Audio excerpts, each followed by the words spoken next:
নমস্কার। শ্রী শ্রী রামকৃষ্ণ কথামৃত থেকে আজকে একটি অসাধারণ ছোট গল্প বলছি। ঠাকুর বলছেন, ভক্তির দ্বারাই সব পাওয়া যায়। তাকে ভালোবাসতে পারলে আর কিছুরই অভাব থাকে না।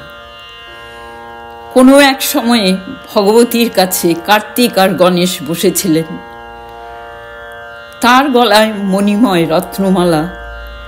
মা পার্বতী এই মালাটি দেখিয়ে বললেন, তোমাদের মধ্যে যে এই ব্রহ্মাণ্ড আগে প্রদক্ষিণ করে আসতে পারবে সে এই মালাটি পাবে। ময়ূর বাহন কার্তিকেয় মনে মনে ভাবলেন, গণেশ দাদা তো বেশ নাদুস নুদুস, আর তার বাহনও ইঁদুর। তার তো ব্রহ্মাণ্ড পরিক্রমা করে আসতে অনেক সময় লাগবে, অতএব মালা তো আমিই পাব।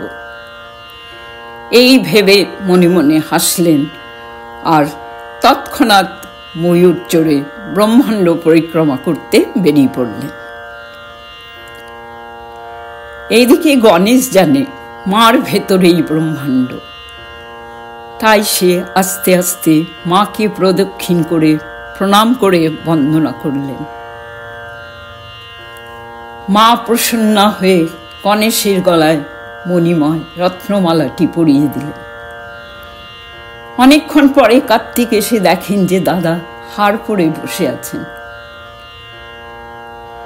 কার্তিক অবাক হওয়াতে মা ভগবতী বললেন, সে আমার মধ্যেই বিশ্ব ব্রহ্মাণ্ড দেখেছে, তাই আমাকেই প্রদক্ষিণ করেছে।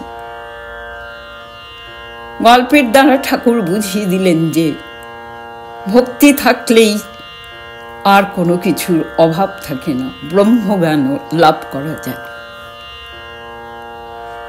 সবাইকে অনেক অনেক ধন্যবাদ।